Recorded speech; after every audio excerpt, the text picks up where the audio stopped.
Encouraging Positive Behavior in Young Children with Special Needs, brought to you by the social workers at KidsAbility.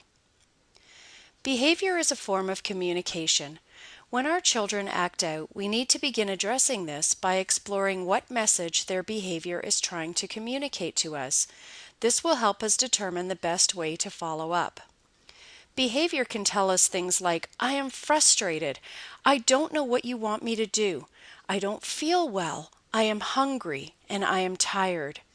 To address the behavior, we need to determine what our child is trying to tell us and whether this is something that can be addressed by making changes in their environment. Our children with special needs may not be able to tell us in words how they are feeling or what they want, so we need to be creative in how we help children communicate their needs in an appropriate manner. Sometimes this will involve identifying other struggles as well, such as sensory difficulties. Your therapy team at KidsAbility may be able to assist you in determining the root of a challenging behavior. The following material will focus on addressing behavior when the primary message is, I want your attention. Often, behavior is a request for more attention. Remember, children will always give us more of what we pay attention to. So if poor behavior gets your attention, then that is what they will give you more of. To address this, we need to catch our children being good. Pay lots of attention to the behavior you want more of and minimal attention to what you would like to see less of. As parents, what often happens when a child is playing quietly is that we seize this opportunity to get our own tasks done, ignoring them in the process. As soon as they begin to act out, we drop what we are doing and run to address the issue. Our child inadvertently learns that their undesirable behavior gains them more of our attention. To prevent this, we need to make a point of addressing the desirable behavior. A general guideline is to try to notice 2 positive behaviors for every negative behavior we need to address. This can be as simple as a pat on the head or arm as you pass by, an encouraging smile, a comment of nice playing, or even joining them at play for a few minutes. Sometimes finding positives will require creativity and patience and can be challenging. Try to notice even the smallest accomplishments and pay lots of attention to them. This might be something like, you are doing such a good job eating that jelly bean, or I love how your face lights up when you smile, or nice looking at me.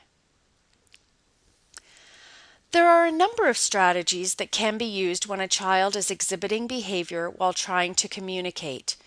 In addressing behavior, it is important that you clearly communicate expectations to your child to ensure their understanding.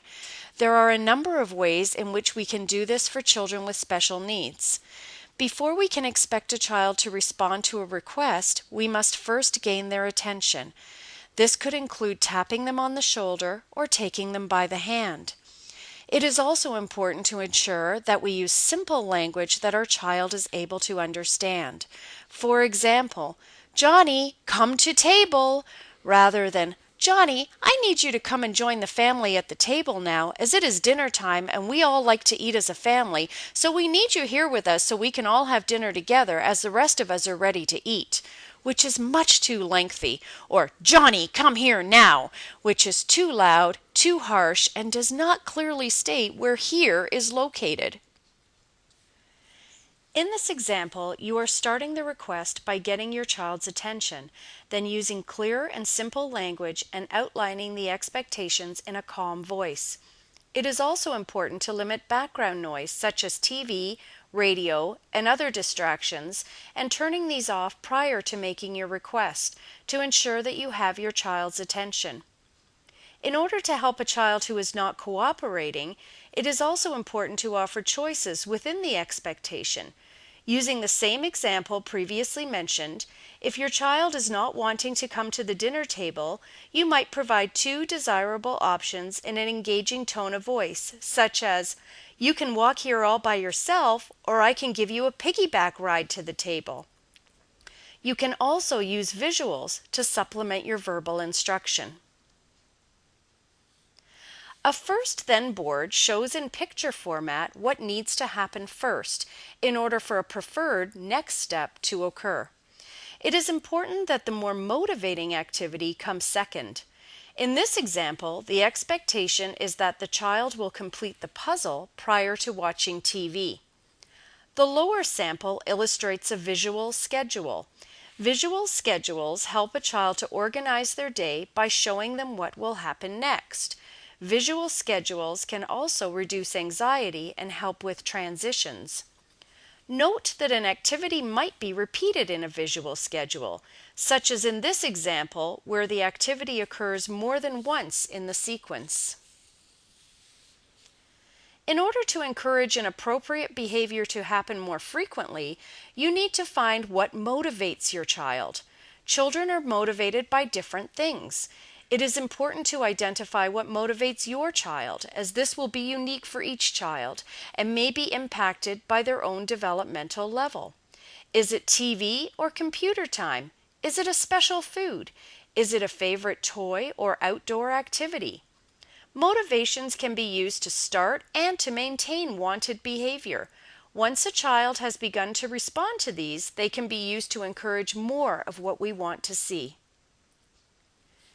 In this module, you have learned that behavior is seen as your child's way of communicating with you. By paying attention to behavior that you want to encourage and by being very clear in your communication with your child, as well as identifying what motivates your child, you will see more positive behaviors as you gradually address ways to eliminate negative behaviors. Thank you for watching this educational video. For further support, please refer to the additional videos brought to you by the KidsAbility social workers or contact your child's clinician to request further follow-up.